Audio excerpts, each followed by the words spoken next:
เมืองหาดไซฟองที่ได้ไขกล่องประชุมครบคณะบริหารงานพักเมืองกลางสมัยที่7ในนั้นมีหลายผลงานที่พ้นเด่นเป็นต้นแม้นการเก็บรายรับที่ได้เกินแผน3 ปีซ้อน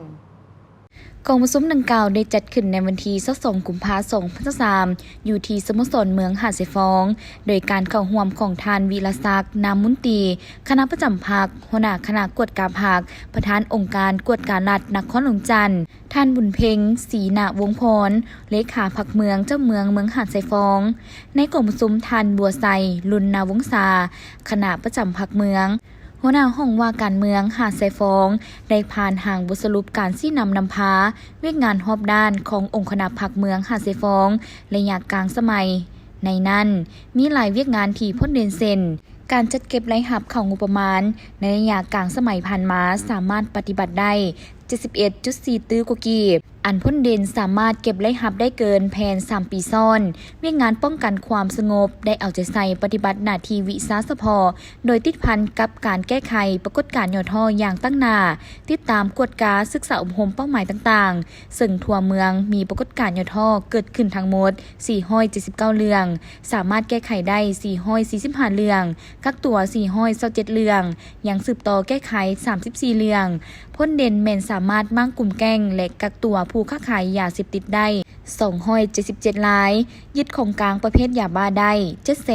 788,763 เม็ดยาไอจำนวน420กิโลกรัมและ61ถุงน้อยยาอี10เม็ดและอื่นๆได้หันเอาพนักงานลงก่อสร้างฮักฐานการเมืองประจำ60บ้านประกาศบ้านป้องกันความสงบดีสำเร็จ5บ้านปรับปรุงการจัดตั้งอยู่ฮักฐานบ้านสำเร็จจำนวน21บ้านนอกนั้นยังได้สุ่มใส่เวียกงานมาตรฐานพ้นถูกและมาตรฐานพัฒนาซึ่งทั่วเมืองมี60บ้านประกาศหับฮ้องเมืองพ้นถูกได้60บ้านบ้านพัฒนา33บ้านบ้านสาธารณสุขแบบอย่างบ้านวัฒนธรรมสำเร็จ60บ้าน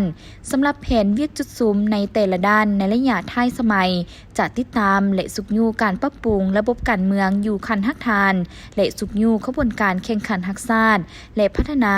ติดพันกับการฮักนครหลวงจันทร์สู่สนเฮ็ดให้พรรคเติบใหญ่เข้มแข็งทางด้านปริมาณและคุณภาพพร้อมทางขยายมหาชนก้าวหน้าเข้าพักให้ได้300คนขึ้นไป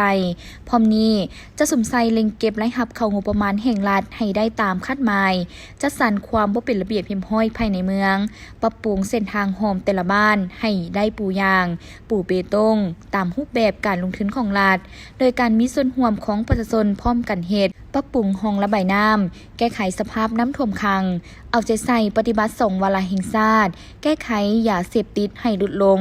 สั่งเมืองเข้มแข็งรอบด้านตาม5 มาตรฐานสั่งบ้านเป็นหัวหน่วยพัฒนาตาม4 มาตรฐานและอื่นๆ